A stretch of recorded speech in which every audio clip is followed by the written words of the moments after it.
The Addiction Podcast, Point of No Return, sponsored by Narconon Ojai. Hello, and welcome to the Addiction Podcast, Point of No Return. My name is Joni Siegel. I'm the hostess for this podcast, or host. I think I usually say host. And today's episode is episode number 216. We are a few weeks into our 5th year of podcasting, and we sincerely hope that our podcast has brought stories and information that give you hope and let you know that help is available. You know, when a person is addicted to drugs and or alcohol, the myriad of choices of treatment can be overwhelming. Narconon Ojai is a residential treatment facility that addresses the spiritual, physical, and mental aspects of addiction with a proven, evidence-based, drug-free, completely holistic, step-by-step program to free those trapped by addiction. For more information, call 1-866-231-5924. Today we have an episode with a gentleman named Adam Vibe Gunton. After overcoming hopelessness and drug addiction, Adam Vibe Gunton became passionate about sharing the hope of recovery with those suffering similar experiences. With only 2 years of recovery, Adam built a 7-figure business, began public speaking, and launched his now #1 best-selling book, From Chains to Saved. For the year following that launch, Adam founded Recovered on Purpose and helped multiple other addicts, alcoholics in recovery, and one mother who lost her son to addiction to write, publish, and promote their stories into best-selling books. Adam's mission is to continue to be the example of what is possible for those who recover from addiction while inspiring them to live passionate, purpose-filled lives that help others recover and deter future generations from going down the path of addiction. Without further ado, let's talk to Adam Vibe Gunton. Adam, is it Gunton? Am I saying that correctly? Yes. Adam Gunton, thank you for being willing to be on the podcast today and sharing your story. Absolutely. Thanks for having me. Absolutely. So what I like to ask from individuals such as yourself who are in recovery is, how did you get started on drugs? How old were you and what were the circumstances? Yeah, so I actually grew up in the Columbine community, and I went through my entire elementary school period in state championship football teams. I won state in wrestling. We went to World Series for baseball. I had incredible foundation. And then after the Columbine shooting, I was actually at Columbine Hills Elementary when it happened, and I think something kind of switched because I started having different types of dreams and different things happening in my head, kind of fears start coming up. And then I actually had a bad influence that came in, and I was ready. As soon as someone asked me, do I want to know what it's like to get high? I didn't even know how to say no at that point. That's when it was. I started drinking at 11, and then cocaine was my first drug at 12, 13. And then right after that, I started smoking weed. And then I went to Columbine High School, and I ended up being one of the captains of the state championship football team my senior year. I was a captain of the defense. I was the captain of the wrestling team. And this whole time I had this hidden drug habit where I was using something daily, whether it be or marijuana or Percocets if I could get them, weekends with ecstasy and cocaine and things like that. And even Adam, I'm sorry to interrupt, but your Wi-Fi cut out. I think the first thing that you said was it could have been alcohol or marijuana or drugs, right? I think the alcohol got cut off. But anyway, yeah. Sorry, go ahead. Sorry. See, I was had this hidden throughout my high school career, and just what I remember of it like I just didn't know where I was headed. I had no idea that I was doing this to my life. I thought that it was just fun. So it was like my whole childhood from 11 on. I just had no idea until from age 11 or 12 to this point getting sober. I have never had 30 days clean and sober. Wow. And you've been clean and sober for how long? Almost 3.5 years. 3.5 years. Yep. Wow. Such a young age. Did your parents have any clue what was going on with you at that young age? I don't think so. And they say that they didn't, they were, they got a divorce around like 15, 16, when I was 15, 16 years old, somewhere around there. And they had their own things going on. But I was also like, you wouldn't think that I had this going on. I had a lot of really amazing things going on in my life. I had a really great friend group. Like I was saying, the sports and things, teachers loved me, it was just, it was hidden. I did a really good job of hiding this deep, dark secret. Interesting. So, okay. So you carried it on through high school. Did it ever at any point affect either your academics or your athletics? Not really. No, I never got kicked out of any sports or anything. Not until I had no issues in high school, really. No issues. Okay. Did you go to college?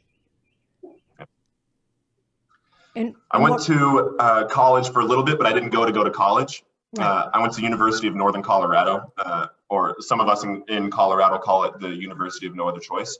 But we went to I went up there. party. I wasn't really going. I didn't have it. Exactly. Yes, I went to party. Exactly. And I was also a problem. Like I using people to drugs. And that's the thing. Like I have a really good heart. Like I love people. I didn't realize that I was also introducing people to the same thing that I was doing. So this whole time, I started selling drugs. So I was doing that at, 17, 18, 19, 20. Wow. Did you ever get arrested? Yeah, a couple times. Yeah, never for large quantities of reselling or anything. And I ended up stopping because I found out there was actually, I've never shared this publicly, but there was a pretty hardcore investigation going on me that I found out about when I was like 21, 22 years old. That was in my Oxycontin days.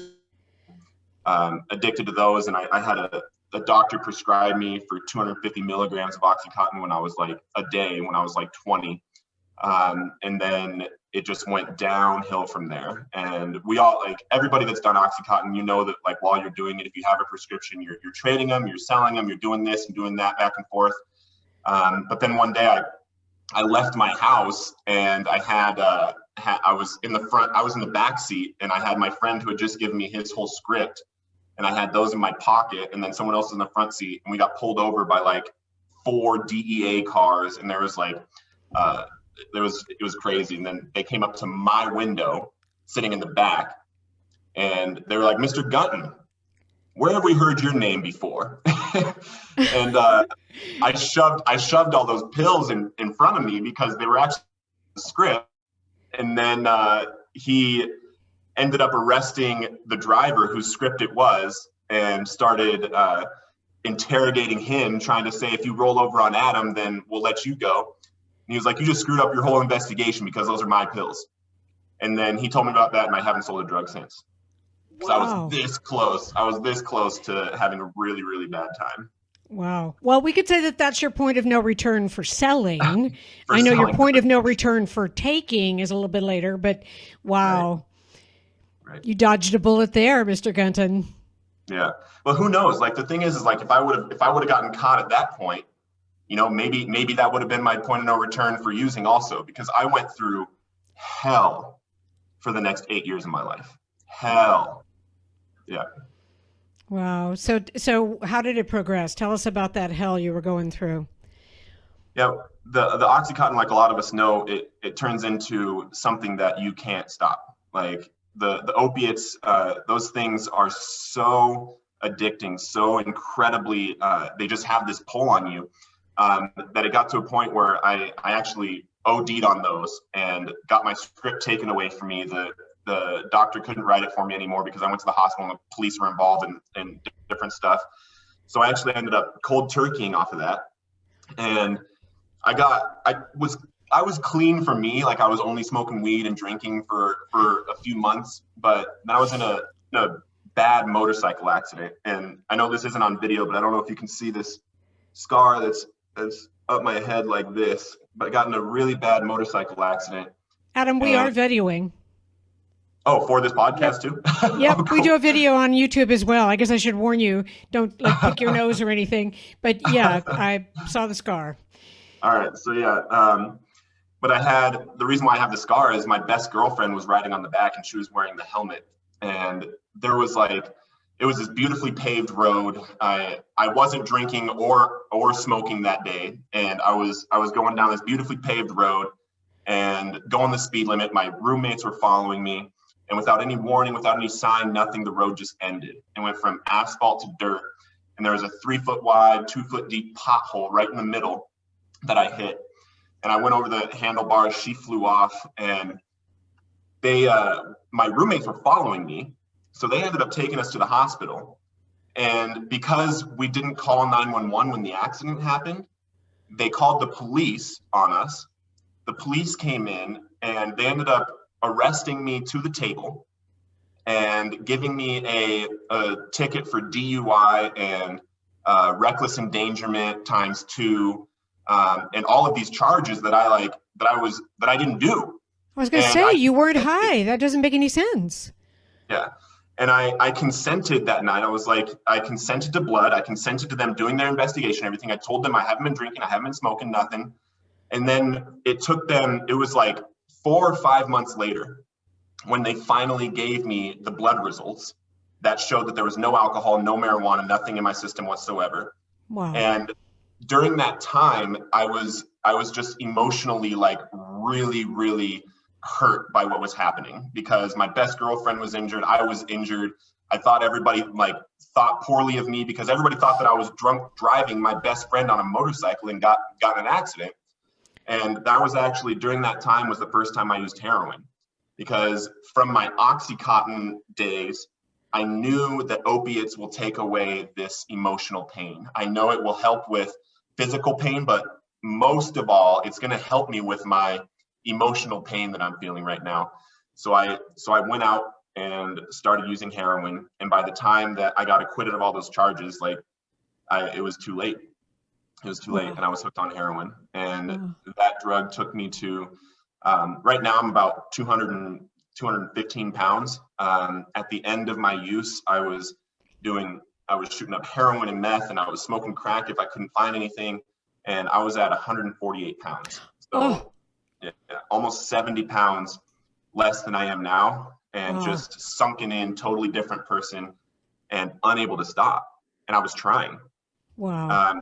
And then November 5th of 2015, that night into November 6th, which is pretty interesting, the timing. I left my girlfriend's house. We were on a break, but I still was seeing her, and I left her house and pulled 2 blocks away. And I remember I knew I was going to go to sleep. I was going back to my hotel to go to sleep. So I didn't mix meth into my shot. And I did a shot of heroin, and the next thing I knew, I was waking up on a pile of glass on the asphalt next to my rental car at a stop sign with blue and red lights all over the place.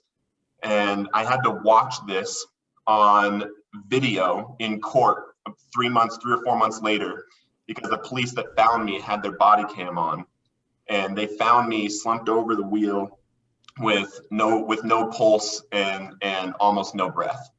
Wow. They couldn't find my pulse, and I was breathing really, really, really soft. They didn't Narcan me. I just came out of it. And the thing is for the next 2 years, I still wasn't able to stop.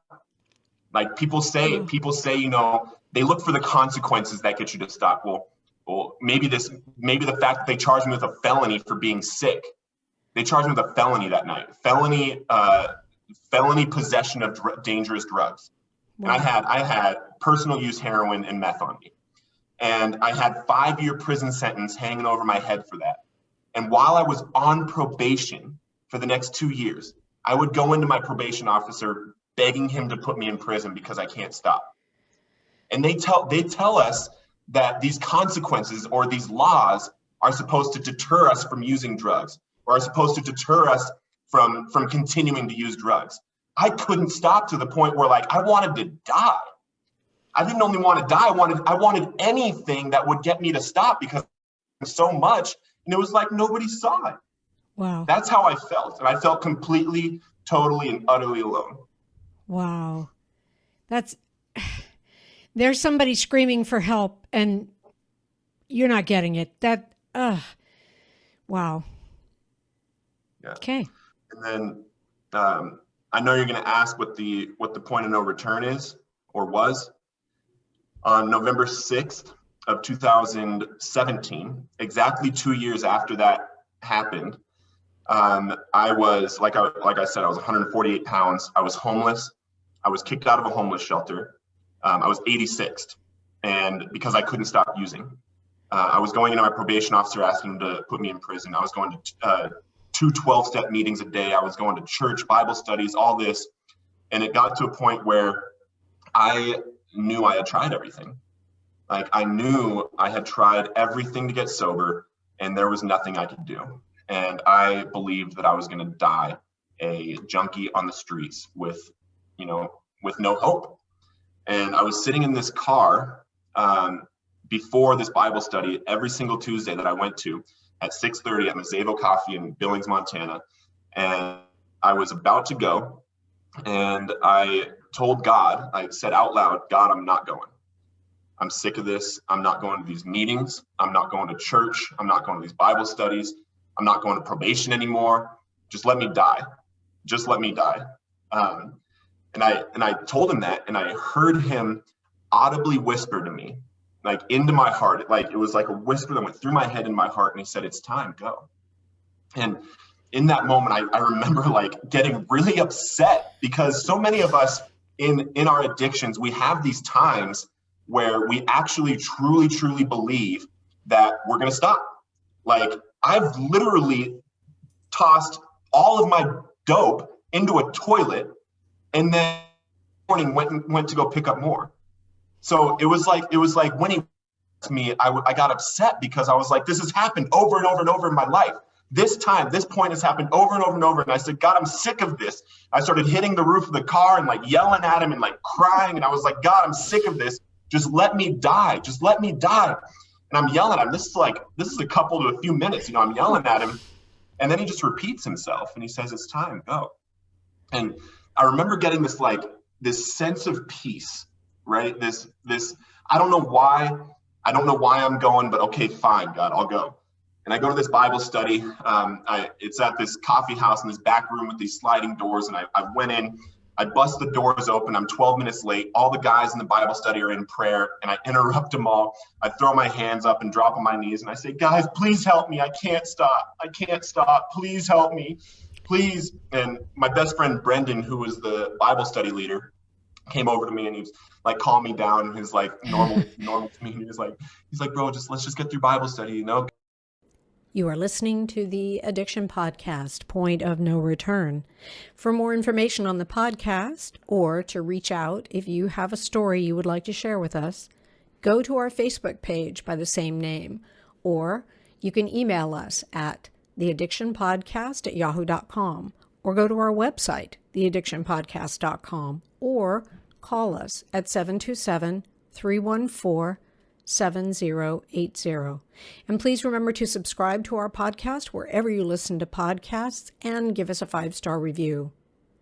For more information on our sponsor, Narconon Ojai, visit their website at narcononohai.org. That's NARCONONOJAI.org. Or call 1-866-231-5924. That's 1-866-231-5924. Sometimes the hardest thing about getting someone into recovery is getting them to agree to treatment. Bobby Newman, a certified drug counselor with 30 years experience and an over 85% success rate as an interventionist, has created a series of 12 videos that you can use right now to learn every step to get your loved one to agree to treatment. Call 1-833-918-0008 today and say the word podcast to get a 10% discount. Or go to newmaninterventions.com and type in the word podcast for a 10% discount. This service comes with a free 1-hour consultation with Bobby. They've been hearing this for months. I've been trying to quit for months. And he calms me down. We get through Bible study. And then at the end of Bible study, one of the elders, Carmen, comes over and he's like, hey, I got a word. I need to pray for you. And he sits me in the middle of the room on an ottoman. And George, another elder, and then Brendan, my best friend, are standing behind me. And he puts his hand on my shoulder and is looking in my eyes and starts like speaking to spirits. And like, I can't explain to you any better than I felt these things coming out of me. Wow. He was like yelling at him, like, spirit of depression, get out in Jesus' name, and like yelling at him, like spirit of addiction, spirit of this and spirit of that, and yelling at him. And then he starts speaking to the spirit of a cult, because I used to like do things that I'm not proud of anymore. Understood. And when he starts speaking to that, like I remember feeling my body start contorting, like my face was like contorting. I felt something taking over me. And he started yelling at it and yelling at it and yelling at it and yelling at it. And then I felt a weight come off of me, like a weight come off of me. And I haven't drank or used since that moment. Wow. 5 days later, I'm at IHOP, International House of Pancakes, with my best friend, Brendan, who's also the Bible study leader that calmed me down that night.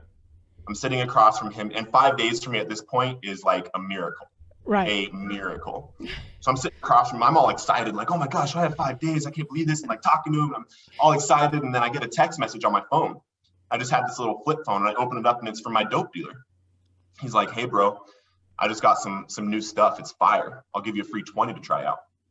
And right when I read it, I felt something enter in through the top of my head, go all the way through my body, into my toes. My fingertips were tingling, and I lost my peripheral vision. All I could see was my phone, and then my thumb started texting back.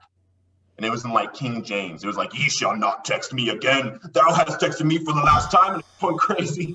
And then at the end of the text, it said, and fear the pain you cause your son, because your son has been blessed with the Holy Spirit. And then I feel the Spirit lead me. I was like, what the heck?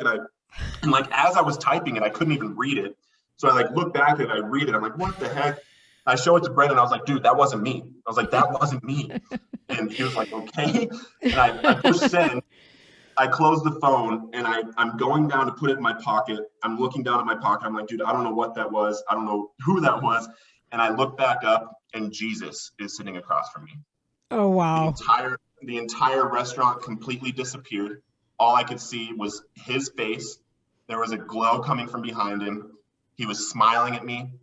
I immediately knew who it was, immediately knew it was happening. In the middle of a sentence, I fell with my face to the table, my hand up. I said, thank you, God, thank you, God, thank you, God. And I came back up, and he was gone. Wow. I went through the 12 steps rapidly.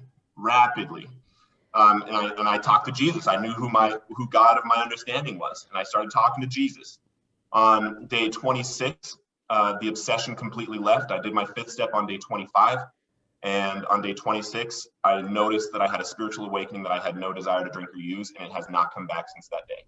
Wow. On day 30, and I still have the journal because I'm journaling this whole time. On December 5th of 2017, I prayed. I was like, God, thank you so much for getting me to 30 days. I can't believe I made it. It would be amazing if I don't smoke cigarettes anymore. And I haven't had a drag of a cigarette since day 30. On day 38, 8 days away from a pack-a-day smoking habit, I hopped on a treadmill and ran a mile in 7 minutes and 18 seconds. Oh my goodness. Since then, I couldn't do that. Okay. over quarantine, I actually made a goal 6 months prior, I made a goal that I want to beat the 6-minute mile. And on the day of 6 months of making that goal, I ran a mile in 5 minutes and 57 seconds. And that was during quarantine. Wow. The thing that I've learned that I believe wholeheartedly is that when we get connected to this power, to this infinite source, right? We are capable of things we have never even thought possible. That's right. We are able to do anything that we want to do. And God is like, God's dope. God's awesome. I can't get enough of him. And that's my thing. That's my thing now. He's done so much for me. And I just owe everything to him. Wow. Well, very well done on all of it, and being sober as long as you have, because I know it isn't necessarily easy. And I'm in awe of what you went through and that you've turned your life around. Now, you then went on to become a successful businessman. How did that come about? From homelessness to successful businessman? Right. Right around 7 or 8 months, I kind of decided that I have to do something big. Like I was working, basically what's my life in recovery is I turned my bad habits into good habits. And I've learned in my recovery that life and success is built on habits, and life and failure is built on bad habits.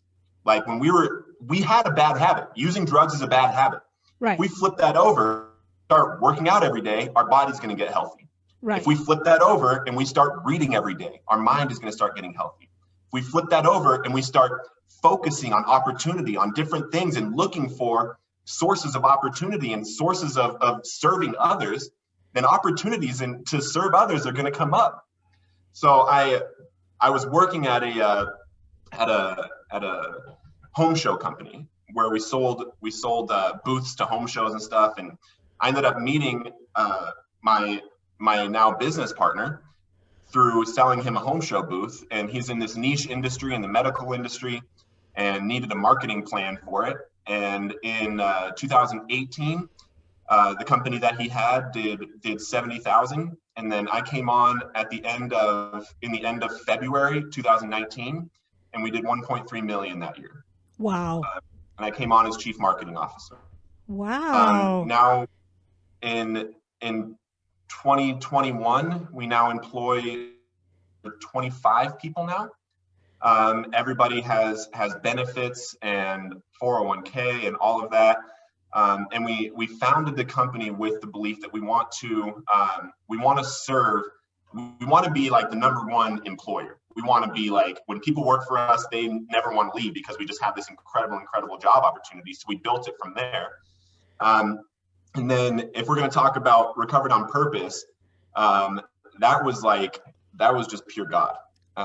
Because with this successful business that I had in this medical industry with this business partner, at one point in September of 2019, I started getting really sick, mentally sick, because I was extremely successful with everything I'd ever thought success was, with, the nice car, the nice place, the friends and the money and things coming in. But then I just had this like overwhelming sense of unfulfillment. And I remember I was sitting on my couch one night, and I started feeling like I didn't want to be there. Like I didn't want to be here. I didn't like here on earth. I didn't want to be here anymore. And I got up. I said, I'm not going there. I had made the decision that I am not going there with my thoughts. So I need to figure this out right now. I went right over to my bed and dropped down on my knees and started praying to God, like, God, I'm sick of this. I don't know what it is, but I need you to show me how I'm supposed to serve millions of people. I know that you've put it in me to serve millions and millions of people. I know that you put this voice in me. I'm supposed to speak, God. Whatever you want me to do, God, just show me what to do. Just show me what to do. And went to bed. Next morning, I do the exact same prayer. And then not even 5 minutes later, I'm on Facebook, and I see an ad for a Christian entrepreneurship conference out in California. Book my ticket, boom, I go. And long story short, the first night of this 100X Academy conference, first night we're worshiping. We have Jesus Culture is there, and they're playing music, and I'm up in the right in front of the stage, and I'm worshiping, and then all of a sudden I have my hands up, and then I just hear God tell me, he says, your new company is called Recovered on Purpose. And I was like, okay. And I pull out my phone, and I got the domain name. I got everything ready right there. I made sure that it's all good to go. It's mine. I was like, wow, this is mine. And then the next day or the day after, the second or third day of the conference, Chandler Bolt got up, and he teaches people how to publish their books.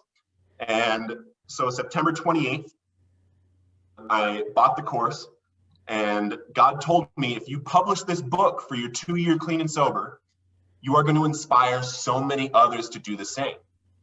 And so I went home, and for the next 5 weeks, I did nothing but work on my book. And in 5 weeks, I wrote, published, and became a bestseller for From Chains to Saved, my story of addiction and overcoming addiction. Wow. And then the thing about God ideas is he gives us what we can handle at the moment. Right. And then he keeps giving us little seeds to continue following, right? So I published my book, and I knew I wanted to inspire others to do it. And then he starts telling me, okay, now the reason why is, okay, now I wrote my book. I can tell this story at any point. I can tell any one of these 17 stories with precision, with detail. I've written it, I can come out and tell it. That's the reason why you wrote your book. Now you need to coach others to write their books.